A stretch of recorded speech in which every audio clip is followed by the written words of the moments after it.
안녕하십니까? 내과 전문의 김현수입니다. 건강한 식습관과 관련해 많은 분들이 간과하고 있는 핵심 포인트, 바로 영양제보다 먼저 챙겨야 할 두 가지 식품에 대해 말씀드리고자 합니다.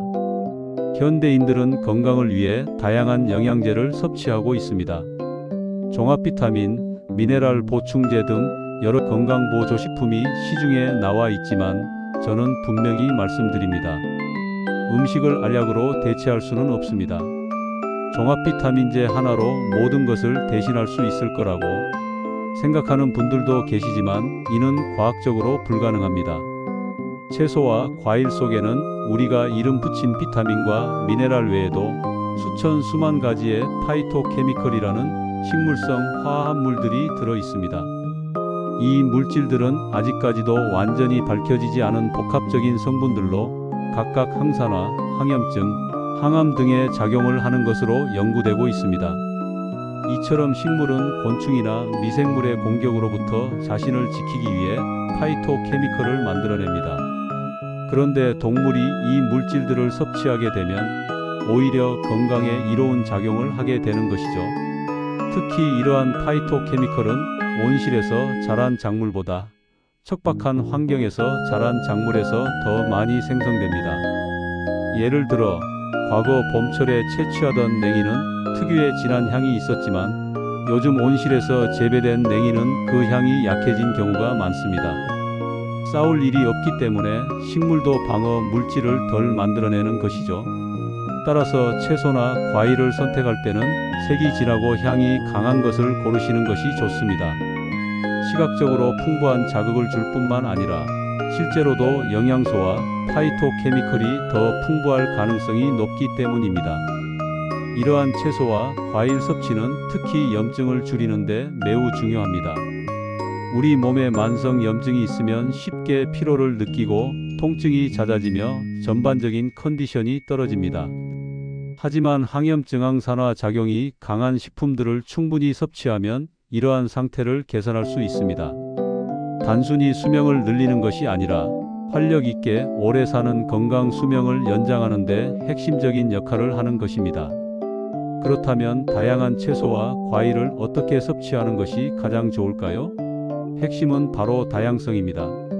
맛, 향, 색이 다양한 식품을 고루 섭취하는 것이 좋습니다. 사람은 시각적인 자극에 민감하기 때문에 식탁 위에 다양한 색이 있는 것만으로도 식욕이 자극되고 섭취량도 늘어납니다. 색에 따라 영양 성분도 달라지기 때문에 다양한 색을 고루 섭취하는 것이 매우 중요합니다. 예를 들어 보라색 계열의 식품에는 안토시아닌이라는 강력한 항산화 물질이 들어 있습니다. 저는 개인적으로 블루베리를 하루에 한 줌 또는 두 줌씩 섭취하는데요. 가지나 적양배추 같은 채소도 안토시아닌이 풍부한 식품입니다. 이들은 혈관 건강에 특히 좋은 영향을 주며 대장의 기능을 도와 치질이 있는 분들에게도 매우 유익할 수 있습니다. 또한 초록색 채소 중 브로콜리는 특히 주목할 만합니다. 브로콜리에는 설포라판이라는 항암 물질이 들어 있습니다. 이 성분은 브로콜리를 씹거나 즙을 낼 때 생성되며 단순히 날로 먹는 것보다 잘게 썰거나 갈아서 즙을 낼 경우 더 많은 양의 설포라판이 만들어집니다.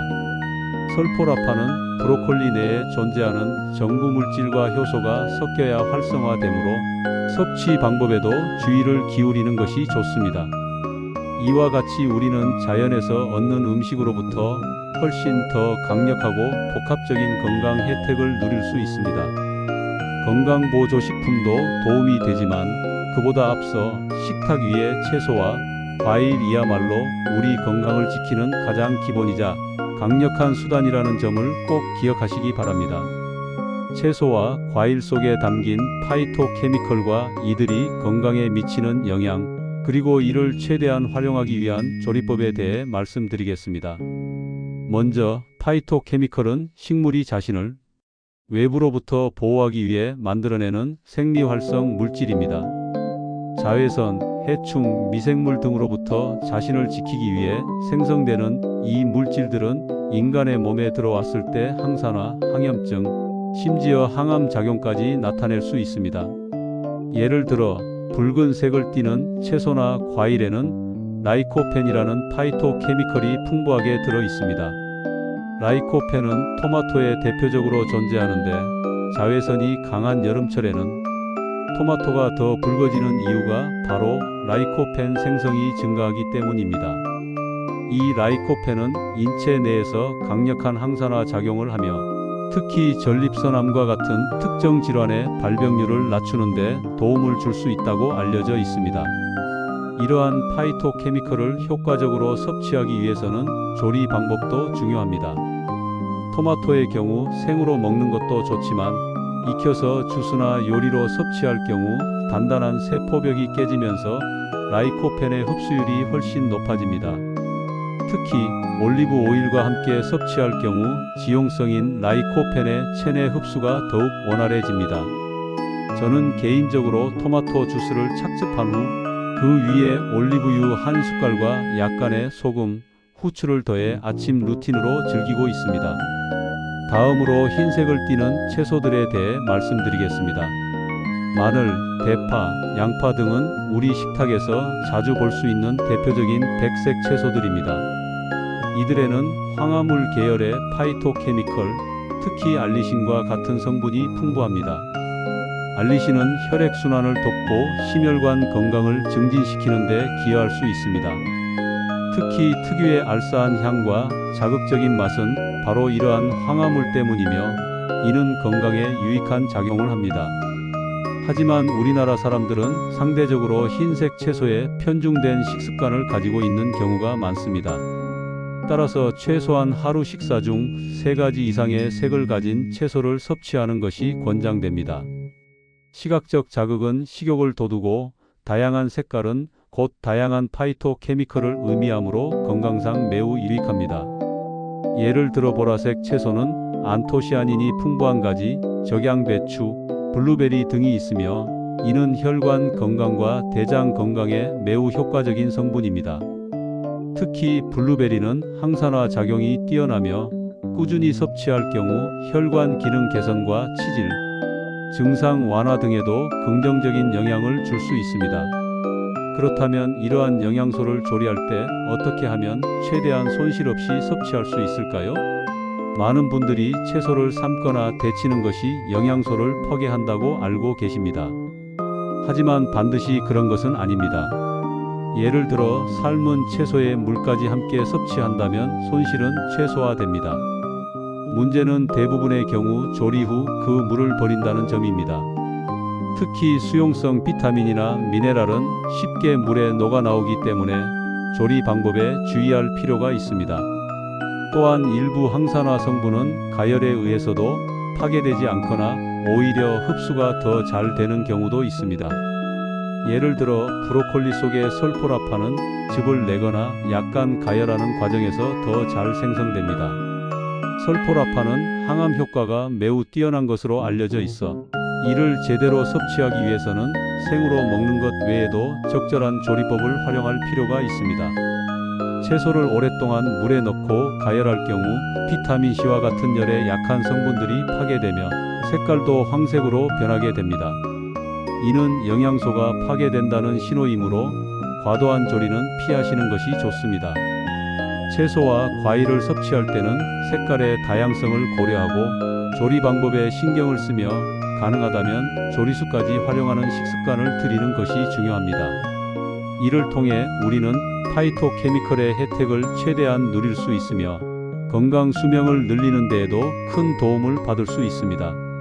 채소와 과일 섭취에 있어 중요한 점은 단순히 많이 먹는 것이 아니라 어떻게 먹고 어떻게 보관하며 어떻게 습관화하는가에 따라 효과가 달라진다는 사실입니다. 첫째, 채소와 과일을 가능한 한 생으로 섭취하는 것이 바람직합니다. 그 이유는 생채소나 생과일에는 열에 취약한 다양한 영양소들이 파괴되지 않은 채로 존재하기 때문입니다. 예를 들어 일부 비타민과 항산화 물질들은 가열 시 손실될 수 있습니다.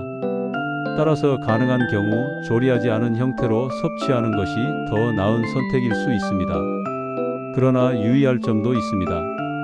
처음부터 채소와 과일을 과도하게 섭취하면 장내 미생물 환경이 준비되지 않아 가스가 차거나 복통이 생기는 경우가 있습니다. 이러한 불편함을 줄이기 위해서는 식사 후 소량씩 섭취하며 천천히 양을 늘리는 것이 좋습니다.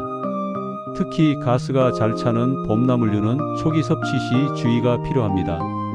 둘째, 어린이와 같이 채소의 쓴맛에 예민한 경우 과일과의 조합을 통해 맛의 밸런스를 조절해 주는 것이 도움이 됩니다.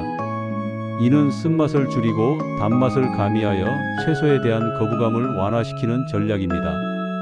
이처럼 풍미를 조절하는 방식으로 채소를 섭취하다 보면 점차 본연의 맛에 익숙해질 수 있습니다.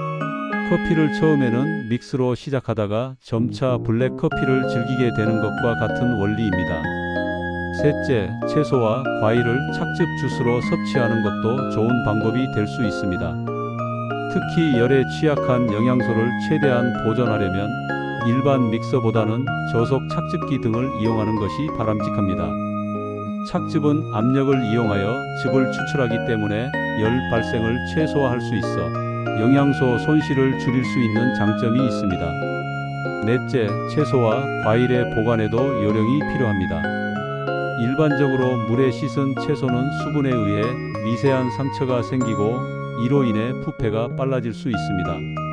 따라서 섭취 직전이 아닌 이상 미리 씻어두는 것은 권장되지 않습니다.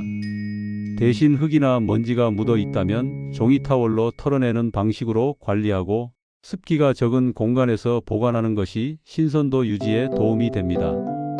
경우에 따라 종이에 싸서 보관하면 수분 흡수에도 효과적입니다. 다섯째, 채소와 과일 섭취는 습관화되어야 실천이 지속됩니다. 예를 들어 매일 아침 토마토 3개를 갈아 한 잔의 주스로 만들어 먹는 루틴을 만드는 경우 훨씬 쉽게 꾸준한 섭취가 가능합니다. 반면 임의로 한 번씩 섭취하는 사람은 소진 속도도 느리고 식탁에서 멀어지기 쉽습니다. 따라서 개인의 생활 패턴에 맞는 섭취 루틴을 설정하고 유지하는 것이 중요합니다. 결론적으로 채소와 과일의 섭취는 단순한 양적 개념이 아니라 질적인 접근이 중요합니다. 생으로 섭취할 수 있도록 조리법을 선택하고 쓴맛에 대한 적응을 도와주는 조합을 시도하며 착즙과 같은 형태로 변화시켜 섭취하며 신선하게 보관할 수 있는 관리 방법을 익히고 무엇보다 지속 가능한 루틴을 만드는 것이 장기적인 건강 유지에 큰 도움이 됩니다. 시청해 주셔서 감사합니다. 항상 건강한 하루 보내시기 바랍니다.